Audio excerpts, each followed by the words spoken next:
of the Turkish drug ivermectin. And you are the co-founder of Federal CCC Alliance, which can be found in COVID-19 Critical Care Column. However, in Greece, these new experimental mRNA products, also called as vaccines, since the definition of the vaccines changed in January 2021, where to include these products, and that was good that Professor Dr. Peter Goshin, the British Medical Journal editor, mentioned it in the United States Senate again. These injections, though, became mandatory in Greece by law last year for the healthcare professionals.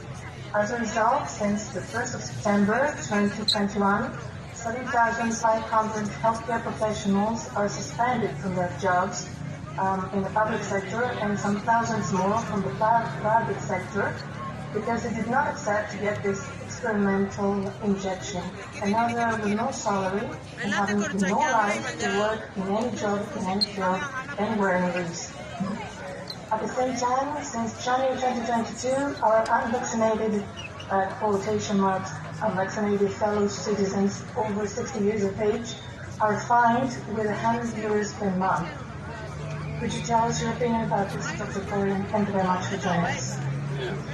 So, my opinion, my reaction is, first of all, is one of sadness, because it's the laws that you just cited are just the latest example of what happens as the consequence of fraud. But let's talk about the vaccines, because the two laws that you told me about in Greece, they're some of the worst and the most damaging I've seen. To not be able to work in any field, to have your livelihood stripped away from you, it speaks to a really a punitiveness and almost an anger that they want people to suffer for not being vaccinated. And the reason why that's so troubling is that the data is the opposite. So this fraud of safe and effective is simply not true. The vaccinated, we have data from numerous countries, from life insurance industries. The vaccinated are dying of all-cause mortality far more than the unvaccinated.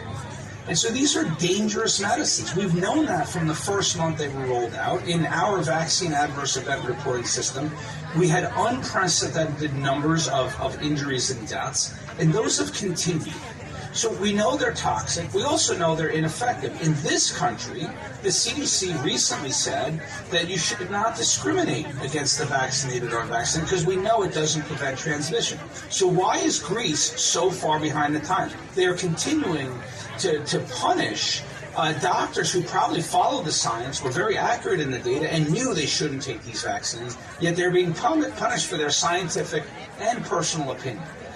The other issues I have, that is, like, if you take the example of what you just described in Greece and you look at Denmark. So Denmark not only stopped recommending vaccines for children, now they no longer recommend vaccination for any low-risk individual under 50 years old. So you have Denmark, which is allowing everyone to go unvaccinated because they can't find data to show that it actually furthers the health, but yet Greece continues to punish, and especially the over 60-year-old, that you have to pay money to stay unvaccinated.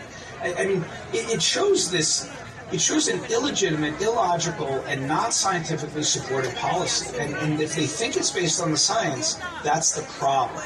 They're looking at the wrong science. Listen, in this country, there's a humanitarian catastrophe occurring because of these vaccines. The life insurance industry in the United States, numerous large companies, have been reporting unprecedented rises in all-cause mortality for citizens between the ages of 18 and 64. That rise, that's never been measured before, started at the end of Q1 of 2021 with the onset of the vaccine rollout through society. And we're still seeing record numbers. People are dying. They're dying of all sorts of different conditions, and we know it's related to the vaccines. And so my thoughts are with all my colleagues in Greece who aren't working. But I'll tell you, you're doing the right thing. I know they're suffering, but you're preserving your health, and you're not buying into these fraudulent narratives which are being propagated through media by the pharmaceutical industry and their control of the journals. And so stay strong, stay scientific, follow the data. That's what we've done. I was never against the vaccines in the beginning, but as I followed the data and learned about them, we've been speaking out against the vaccines for months, and I'm going to continue to do that. So thank you.